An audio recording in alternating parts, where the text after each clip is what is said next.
Hello नमस्कार दोस्तों, स्वागत है आपका अपने YouTube channel study your channel पर। तो देखिए, आज हम बात करेंगे इंग्लिश ग्रामर में। बिल्कुल इंग्लिश ग्रामर के लिए हम स्लो लेवल से लेकर चलते हैं।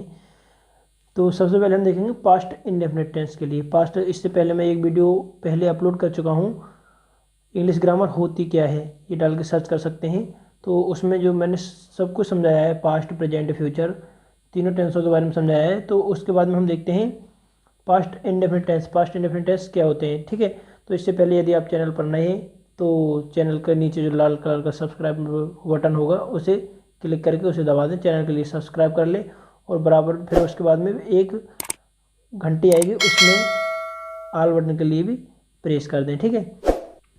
तो देखते हैं, हम देखेंगे past indefinite tense. Past indefinite tense के हमने पहले तो पहचान, रूल और कुछ एग्जाम्पल लिख रखे हैं, उनको केवल समझाते हुए चलते हैं, ठीक है। तो देखते हैं पहचान क्या है इसकी पास्ट इंडेफिनिट टेंस की। तो सबसे पहले देखेंगे अफर्मेटिव सेंटेंस के लिए। अफर्मेटिव सेंटेंस से क्या होते हैं, इनके अंतर्गत भी तीन चार प्रकार के सेंटेंस आते हैं। समथिंग अफर्मेटिव है, नेगेटिव है और फिर इंटेरोगेटिव और इंटेरोगेटिव नेगेटिव। तो सबसे पहले हम देखेंगे अफर्मेटिव सेंटेंसेस क्या होते हैं। अफर्मेटिव सेंटेंसेस में देखेंगे तो देखो, पहचान है इसकी। तो इस टेंस के जो वाक्य होते हैं उनके अंदर काम का करना या होना जो होता है वो भूतकाल में पाया जाता है, पहले काम हो चुका होता है, ठीक है। तो ऐसे वाक्यों के अंत में आ या ई, ए यो, ता था, ते थे, ती थी और ते थे आदि शब्द आते हैं, वो पास्ट इंडेफिनिट टेंस के सेंटेंस कहलाते हैं, ठीक है। किसी सेंटेंस के बाद में जो शब्द देखें, अगर किसी सेंटेंस में आ जाए, ते थे आ जाए, तो हम पहचान सकते हैं हाँ जी है पास्ट इंडेफिनिट टेंस का सेंटेंस है। तो देखते हैं रूल, ये रूल है।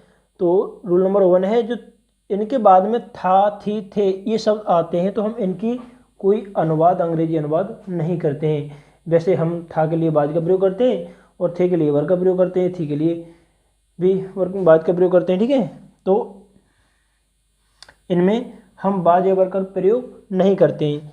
जैसे था, थी, थे जब भी किसी काम से जुड़े हुए हों तो उनके लिए बाद अथवा वर्ग का प्रयोग नहीं करते हैं, ठीक है। और यह है रूल नंबर 2। इसे देखते हैं, इनमें जो एक वचन अथवा बहुवचन दोनों में ही सब्जेक्ट के बाद में, कर्ता के बाद में वर्ब की सेकंड फॉर्म यानी क्रिया की दूसरी अवस्था का प्रयोग करते हैं, दूसरी अवस्था के लिए लगाते हैं, ठीक है। तो ये एग्जाम्पल, कुछ एग्जाम्पल ले रखे हैं हमने और इनको आइए मक्खन की तरह सॉल्व करते हुए चलते हैं, ठीक है।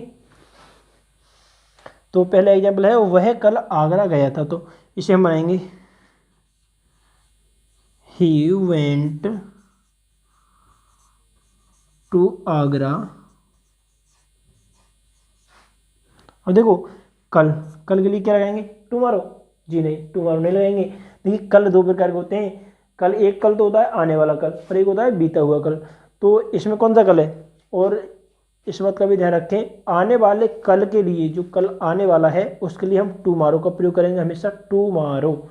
और जो बीता हुआ कल है, बीता हुआ कल के लिए हम करेंगे यस्टरडे का प्रयोग। किसका, यस्टरडे का। अब देख लीजिए इसमें कौन सा कल आया है, इसमें आया है वह कल आगरा गया था, यानी बीता हुआ कल है। तो बीता हुए कल के लिए हम इसमें प्रयोग करेंगे यस्टरडे का, यस्टरडे का प्रयोग करेंगे, ठीक है। दूसरा एग्जाम्पल देखते हैं, उसने मुझे कल एक पेन दिया था, है ना। तो इसे बनाएंगे ही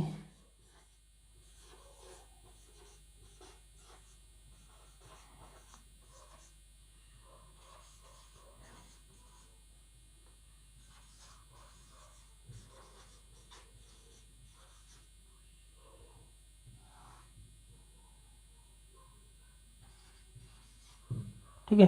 और एक एग्जाम्पल और देख लेते हैं, एग्जाम्पल नंबर 1, एग्जाम्पल नंबर 2 और ये 3। इसे देखते हैं, उसने कल रामायण पढ़ी थी।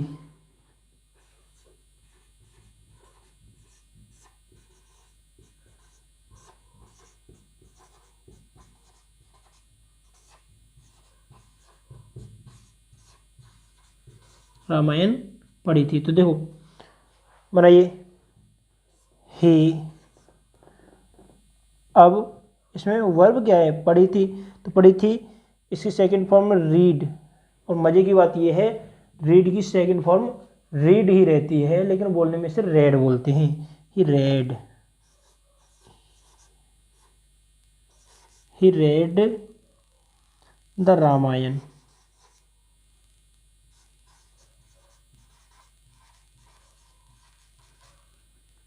कल, यस्टरडे।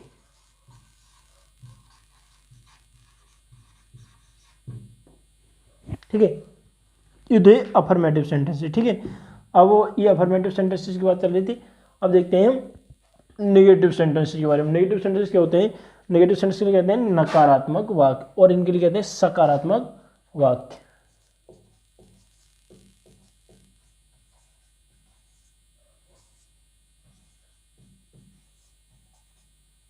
ठीक है, ये होते हैं नकारात्मक वाक्य।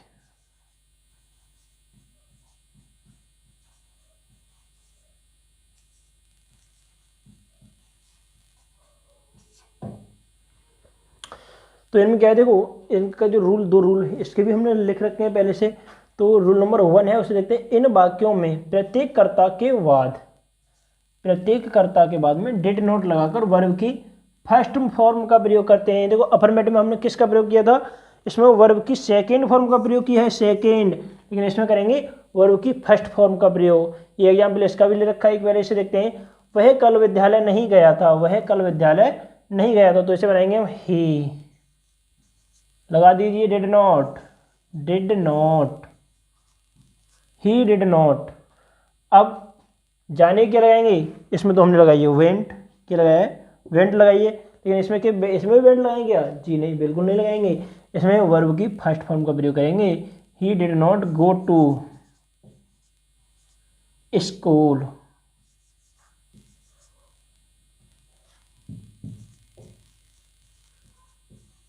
स्कूल, अब कल है तो कल के लिए लगा दीजिए यस्टरडे, YESTE, यस्टरडे। ठीक है, तो इसका जो रूल नंबर 2 है उससे हम देखते हैं। रूल नंबर 2 है, यदि वाक्य में कभी नहीं शब्द का प्रयोग किया हो, जैसे किस सेंटेंस के अंदर आ जाता है कभी नहीं। कभी नहीं सेंटेंस किसी के अंदर अगर वाक्य आ जाए, सेंटेंस शब्द आ जाए, तो उसे देखते हैं। उसके लिए आया हो तो उसके लिए नेवर का प्रयोग करते हैं। किसका प्रयोग करते हैं? नेवर का। लेकिन एक बात का हमेशा याद रखेंगे, नेवर के साथ में कभी भी हम डिड नॉट नहीं लगाते। नेवर के साथ में डिड नॉट नहीं लगाते हैं, केवल वर्ब की सेकंड फॉर्म का यूज करते हैं। जैसे अफर्मेटिव में हमने वर्ब की सेकंड फॉर्म यूज की है, ये इसी प्रकार से इसमें वर्ब की सेकंड फॉर्म, कभी नहीं वाले वाक्य में वर्ब की सेकंड फॉर्म यूज करते हैं। जैसे एक एग्जाम्पल इसका भी ले लेते हैं। उसने कभी ताजमहल नहीं देखा था, उसने कभी ताजमहल नहीं देखा था। इसमें कभी नहीं वाक्य का कभी नहीं शब्द आ गया, तो इसे देखें ही नेवर, ही के बाद never, he never saw the Taj, उसने कभी ताजमहल नहीं देखा था। या उसने कभी रामायण नहीं पढ़ी थी, उसने कभी रामायण नहीं पढ़ी थी, तो ही नेवर रीड द रामायण।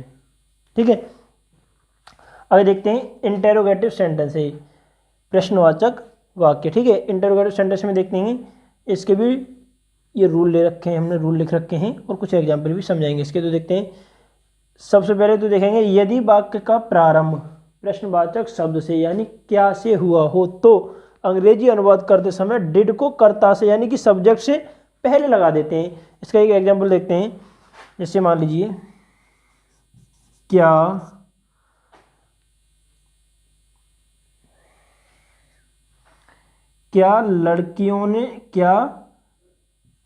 लड़के ने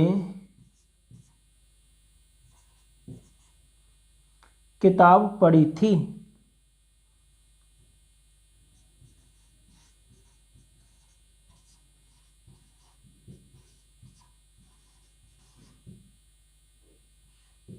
इसे बनाएंगे। अब देखिए क्या लगाएंगे, इसमें समझाया बताया गया है, अंग्रेजी अनुवाद करते समय डिड को कर्ता से पहले लगाते हैं। तो डिड, तो वाक्य को बनाइए, डिड करता क्या है? बॉय, लड़के ने, एक वचन है boy, did boy, boy read the book,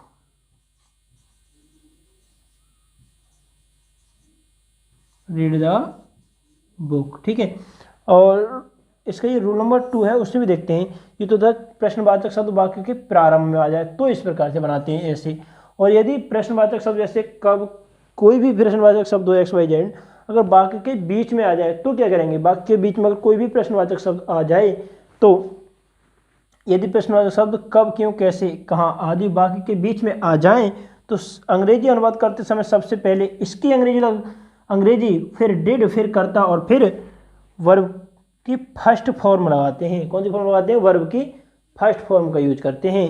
तो देखते हैं इसका एक शब्द सूत्र लिख लेते हैं इसके।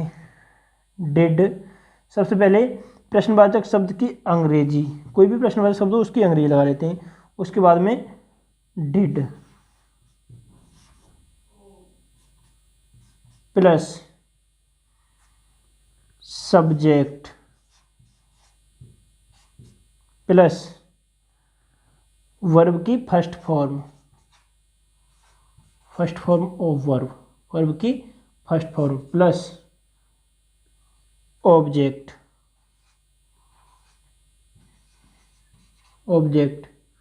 प्लस अदर,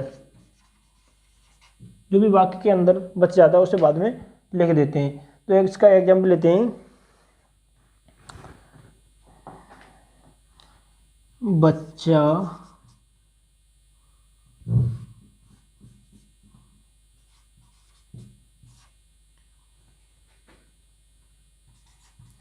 क्यों रोया था, बच्चा क्यों रोया था।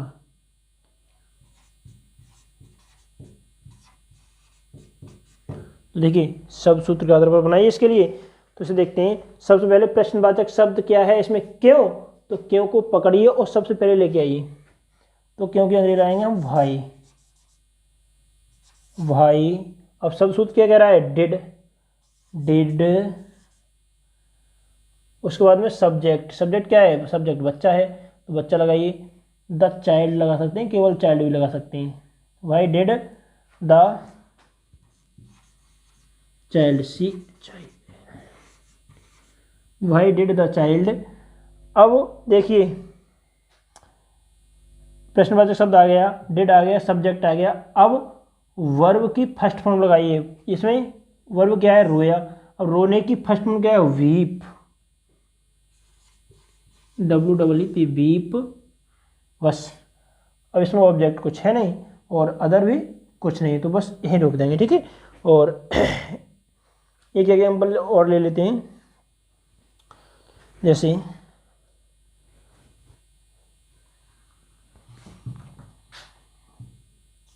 हम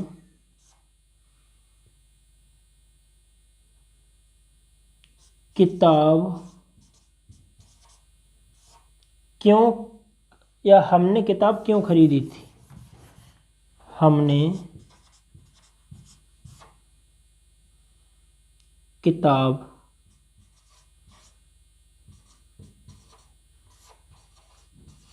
कब खरीदी